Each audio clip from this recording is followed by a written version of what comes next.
distribution and calculating probabilities. So we're going to go through this example in which a new drug is in the process of being approved by the FDA, and the drug is being tested in 50 mice. There's a 12% chance that each mice will die from the drug in the trial. The drug will be approved for the next stage if 5 or less mice die in the trial. So our goal is to calculate the probability the drug will be approved and 5 or less mice will die in the trial. So just a few things to go over. One is that this is a binomial distribution. We're given the probability P of success, which is death, for each mice, and it's 12%. We're given the number of trials that's fixed at 50 mice, and the number of successes that we want to calculate is 5 or less. Because it's 5 or less, that makes it a cumulative distribution function. So that means probability of x being 5 or less exactly. So we calculate that, and we're going to get that there's a 43% chance that it moves on to the next stage. Now, a common mistake is not to use the cumulative distribution function, but to use the probability mass function, which is the probability of getting exactly 5 successes. And if you do that, you're going to get 0.167. Okay. Now, you could still use the probability mass function in this instance, but you'd have to calculate the probability of having no mice die, 0, 1 mice die, 2 mice die, 3 mice die, 4 mice die, and 5 mice die, and add them all together. And that's exactly what this code in this cell does, is it uses a for loop to add it together, and it calculates the probability of each of those outcomes individually. And we get the same answer, okay? This 43.5%. And you could say, okay, in this decimal it's slightly different, but that's just due to rounding, okay? We're going to consider a few additional questions. So we're going to answer the question, what's the probability exactly 11 mice die? That's just the probability mass function because it's exactly 11. It's not more, it's not less, it's exactly 11. And we just use the binomial distribution. We calculate 0.18.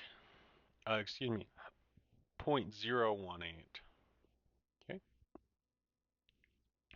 The probability that between 8 and 20 mice die is calculated here.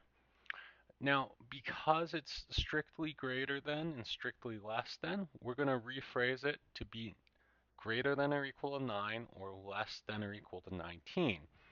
So knowing if it includes 8 and 20 is critical to this question. It will affect the probability. Now,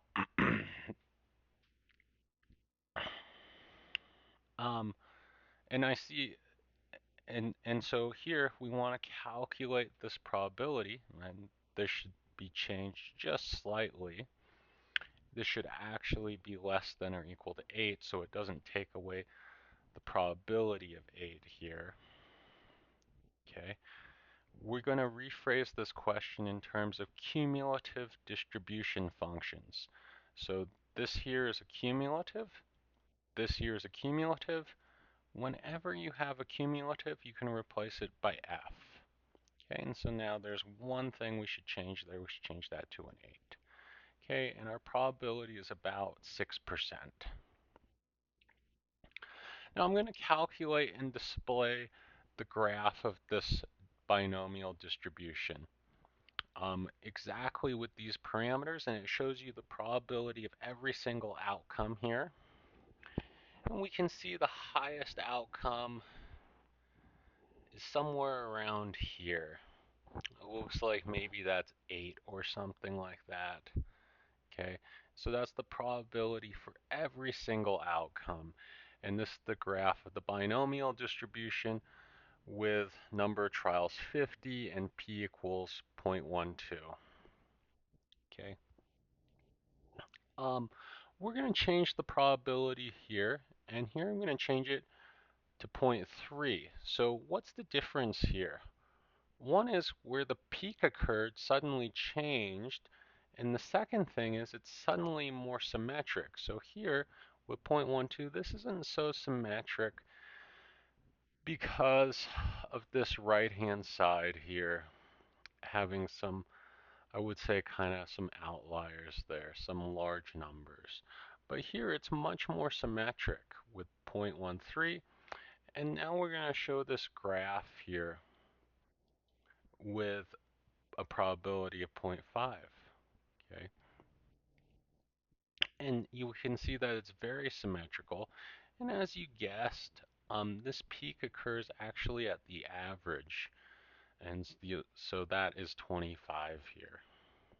Okay, so this is a graph of the binomial distribution, and it shows us what is the most probable outcome, and that is actually this 25 outcome. Here, this most common outcome looks to be about 7 or 8. Um, and we could calculate exactly what it was if we spent a little more time on it. But the point is that this graph becomes more symmetrical.